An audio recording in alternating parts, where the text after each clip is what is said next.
Welcome to our YouTube portal Structures RDG. This is Manish Kumarja. So today I am going to discuss a new topic of from Model 2, that is analysis of doubly reinforced beam by WSM method, that is working stress method. अभी तक हम लोग पढ़ चुके हैं analysis of singly reinforced beam module 2 का। उसमें हम लोग बहुत सारे कंसेप्ट को डेरिवेशंस को डिराइव किया था। उसके बाद हम लोग बहुत सारे टाइप का न्यूमेरिकल्स को सॉल्व किए थे।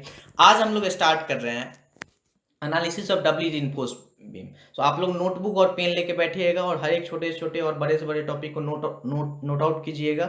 जहाँ पे प्रॉब्लम है उसको स्टार मार्क कर लीजिएगा और हमें शेयर कीजिएगा ताकि मुझे पता चल सके कहाँ पे आप लोग समझ नहीं पा रहे हो या फिर कहाँ पे आप लोग को प्रॉब्लम हो रहा है ना। तो स्टार्ट करते हैं। सो सबसे पहले डबली रिइंफोर्स्ड बीम होता क्या है, तो introduction. Doubly reinforced beam, singly reinforced beam आपको पता था क्या होता है। सिंगली रिइंफोर्स्ड बीम कुछ इस तरीके का एक बीम था, है ना, कुछ इस तरीके का बीम था जिसमें कि यहाँ पे एक रिइंफोर्समेंट था, यहाँ पे रिइंफोर्समेंट था, यहाँ पे रिइंफोर्समेंट था ना। और ये इसका जो था ये ओवरऑल डेप्थ था डी। अगर हम आप बोलिएगा कलर चेंज कर दीजिए सर, तो कलर चेंज हम कर दे रहे हैं ताकि आपको समझने में इजी हो। नाउ नाउ यहाँ से यहाँ तक का डेप्थ जो था that is capital D, overall depth, है ना। और सेंटर ऑफ टेंसाइल इन्फोर्समेंट से जो डेप्थ था दैट इज स्मॉल डी। और इसके बीच में एक एक्सिस होता था that is called neutral axis. Neutral axis क्या होता था, जहाँ पे स्ट्रेस का वैल्यू 0 हो जाता था। तो यहाँ तक तो आपको पता है कि this is simply singly reinforced beam, है ना। डबली रिइंफोर्स्ड बीम क्या हुआ, if we are going to provide the reinforcement in, चूंकि आपको एक चीज पता होगा कि ये जो न्यूट्रल एक्सिस है ये सब डिवाइड कर देता है सेक्शन को कितने पार्ट में, 2 पार्ट में। कौन कौन से पार्ट में करता है आपको पता होगा, कौन कौन से पार्ट में करता है। पहला कंप्रेशन और दूसरा टेंशन, है ना, टेंशन। अगर हम लोग स्टील को कंप्रेशन जोन में भी प्रोवाइड कर दें, कंप्रेशन जोन में भी प्रोवाइड कर दें, अगर स्टील को हम लोग कंप्रेशन जोन में भी प्रोवाइड कर दें, तब मेरा क्या हो जाएगा, यहाँ पे कंप्रेशन जोन में भी अगर स्टील को प्रोवाइड कर दें तब मेरा ये हो जाएगा doubly reinforced beam, because we have provided the reinforcement in both the zones, that is compression zone as well as tension zone. You are getting my point? Okay, अब हम लोग स्टार्ट करते हैं। इसका डेफिनेशन क्या है, whenever the size of the beam is restricted, size of the beam मतलब क्या, जो हम लोग का इस तरह का बीम था, जो हम लोग का इस तरह का बीम था, इसका ये डायमेंशन और ये डायमेंशन अगर रेस्ट्रिक्ट है, बोल दिया है इतना में ही आप यू हैव टू डिजाइन, तब उस केस में हम लोग क्या करेंगे, डबली रिइंफोर्स्ड बीम का डिजाइन करेंगे, है ना। दूसरा क्या था, दूसरा क्या बोला कि end the beam has to bear higher value of bending moment. Bending moment मतलब ये बेंडिंग मोमेंट हम लोग निकाले, इसका वैल्यू जो होगा वो ज्यादा वैल्यू चाहिए।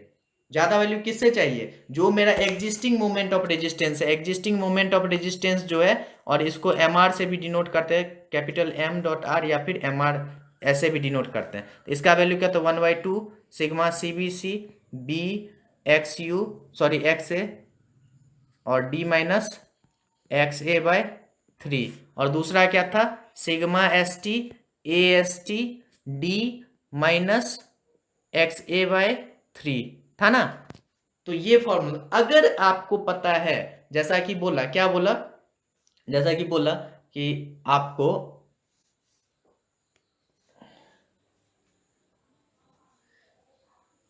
बोला कि अगर ये बेंडिंग मोमेंट का वैल्यू बहुत बहुत ज्यादा बड़ा हो, किससे हो, एग्जिस्टिंग मोमेंट ऑफ रेजिस्टेंस जो बैलेंस सेक्शन का, इससे या फिर इससे, तब हम लोग क्या करेंगे, डबली रिइंफोर्स्ड सेक्शन डिजाइन करो। ये बहुत ही इंपॉर्टेंट पैरामीटर्स है ऑब्जेक्टिव एग्जाम में, और जब कभी भी आप इंटरव्यू दोगे तो वहां पे भी पूछता है कि why we are using doubly reinforced, तो जस्ट मोमेंट ऑफ रेजिस्टेंस को बढ़ाने के लिए हम लोग यूज करते हैं, ऐसा सिंपल में बोल सकते हो, है ना।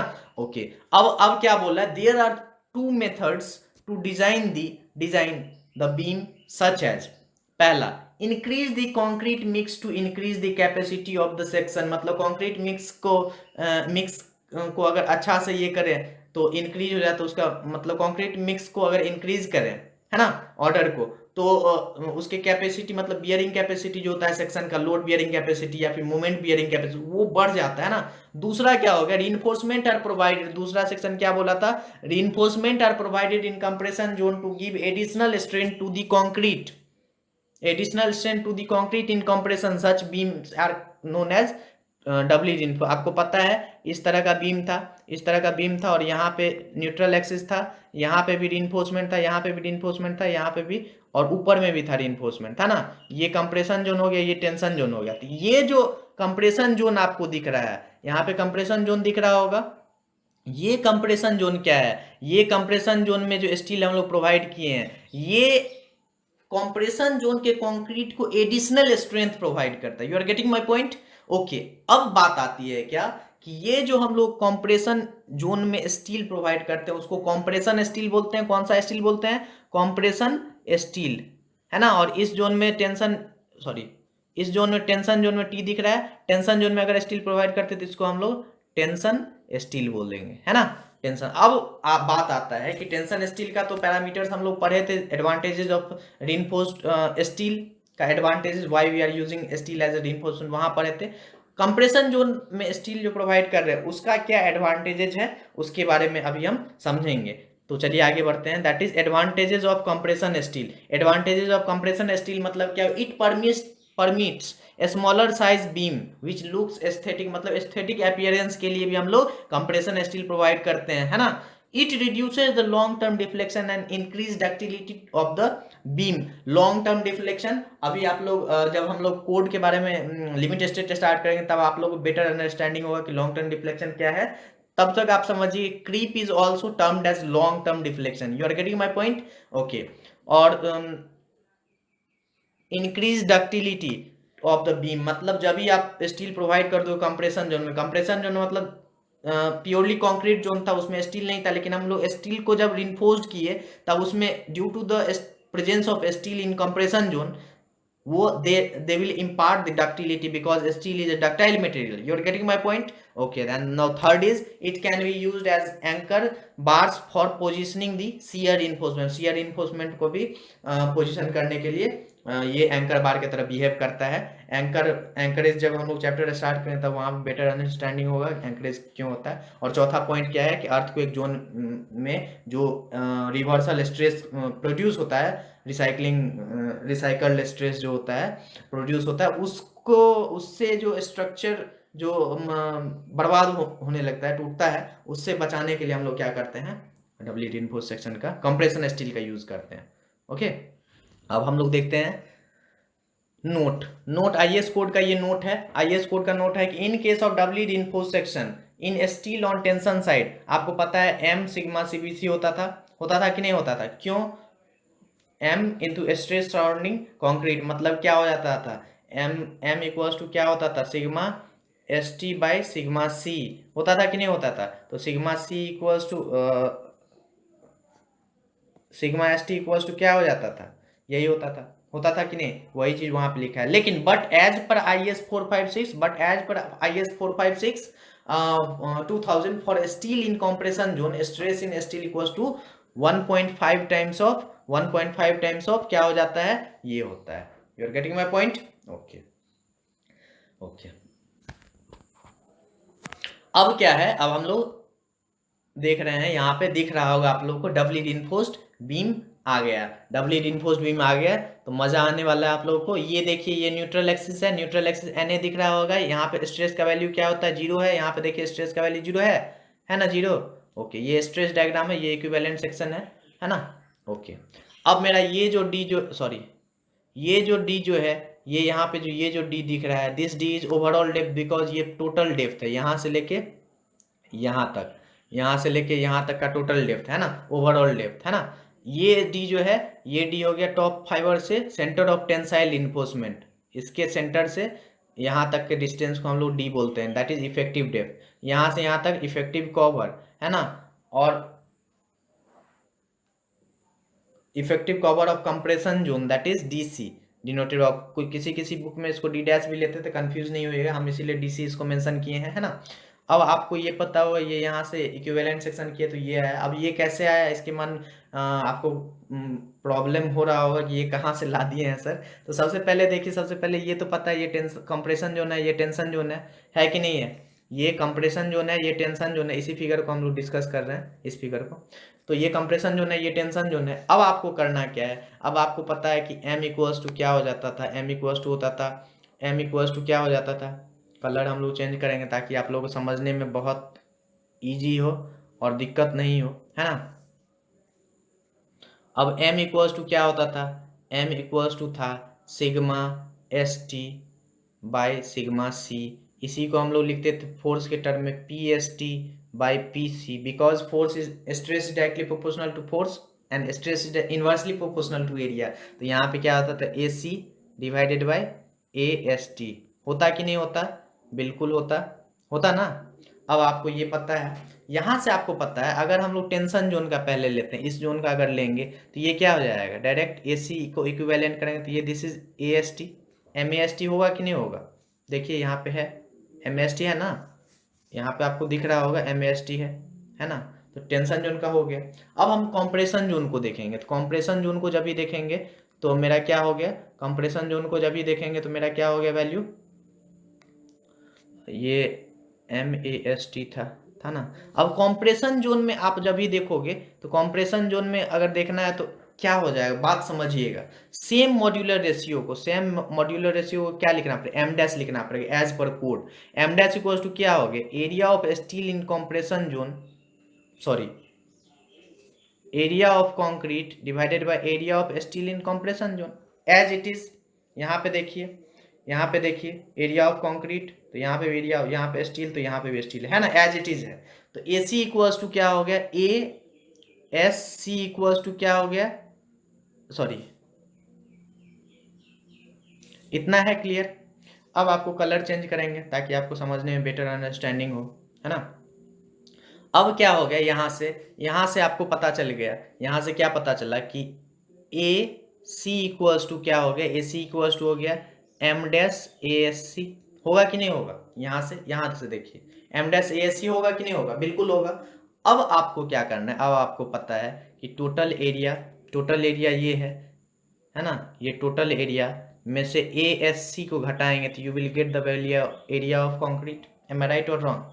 यहाँ से आपको ये वैल्यू पुट करोगे और ये एम डैश का जो वैल्यू जो है, ये एम डैश का जो वैल्यू है, ये एम डैश का वैल्यू ये हो जाता है, कितना होता है, ये एम डैश का, सॉरी कलर चेंज कर देते हैं, है ना। ये एम डैश का वैल्यू जो है ये हो जाता है आपको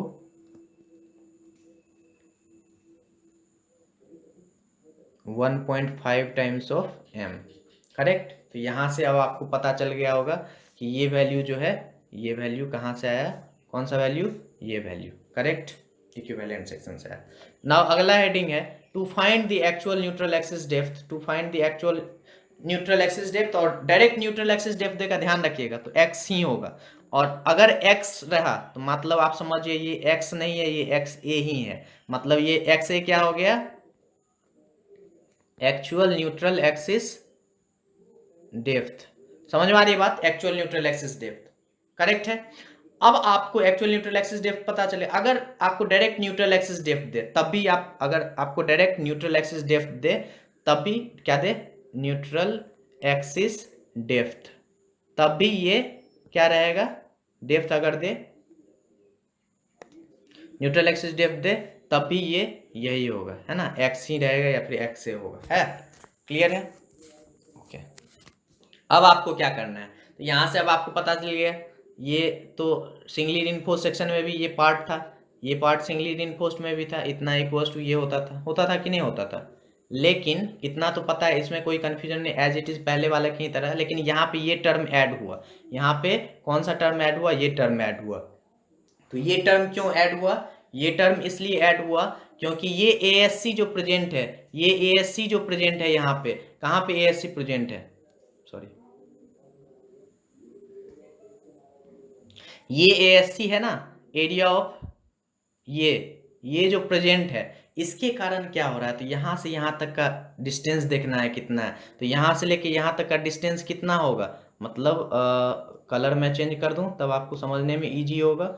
यहाँ से यहाँ तक का डिस्टेंस मान के चलिए चेंज करना हो तो कैसे करना पड़ेगा, जस्ट दिमाग लगाइएगा, यहाँ से लेके यहाँ तक का डिस्टेंस क्या हो जाएगा, ये डिस्टेंस तो यही होगा ना, x माइनस डी सी, होगा कि नहीं होगा, बिकॉज डी सी तो यहाँ पे है कि नहीं है, तो वही x माइनस डी सी है ना।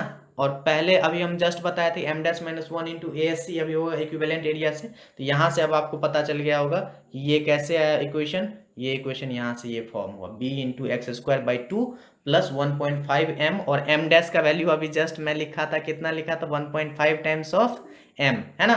तो वहाँ देखिए यहाँ पे एज इट इज लिख दिया, है ना, into A S C into X minus D C equals to M A S C S T into D minus X. और x से बात बराबर है, जब तक x c नहीं रहे, मतलब c स्टैंड फॉर क्रिटिकल, तब तक वो c आप लोग मन से नहीं डाले। अगर x रहे तो x है, मतलब वो क्या हो गया, एक्चुअल न्यूट्रल एक्सिस डेप्थ है। और अगर डायरेक्ट न्यूट्रल एक्सिस डेप्थ है तभी ये क्या हो गया, x और x से बराबर ही हो गया। You are getting my point? Okay. दूसरा क्या है, दूसरा है to find the concrete stress in concrete and steel for a given applied moment, है ना। ये तो इसके लिए दो मेथड है, पहला मेथड है फ्लेक्सुअल मेथड और दूसरा मेथड है इंटरनल मोमेंट मेथड। तो पहला मेथड देखिए फ्लेक्सुअल मेथड। फ्लेक्सुअल मेथड में पता है कि आई रेक्टेंगुलर सेक्शन के लिए क्या होता है, B D cube by 3 about neutral axis, है ना। और वैसे होता है बी डी क्यूब बाई 12 होता है ना, कितना होता है, क्या होता है, I equals to b D cube by 3 about neutral axis, या फिर और अगर ऐसे देखिएगा तो बी डी क्यूब बाई 12 होता है ना। ओके। तो नाउ नाउ अब क्या है, अब क्या है, यहाँ पे आपको दिख रहा होगा, यहाँ पे वही दिख रहा होगा B D cube by 3 plus as it is जो है यहाँ पे एरिया। अब आपको पता है दूसरा क्या होता है, पैरेलल एक्सिस थ्योरम से ए एच स्क्वायर होता है ना। तो यहाँ पे A H square plus same A H square, तो यहाँ से ये हो गया। अब आपको फ्लेक्सुअल इक्वेशन पता है, फ्लेक्सुअल इक्वेशन क्या होता है, फ्लेक्सुअल इक्वेशन मैं अभी बार बार बताया भी हूँ, M by I equals to sigma by Y.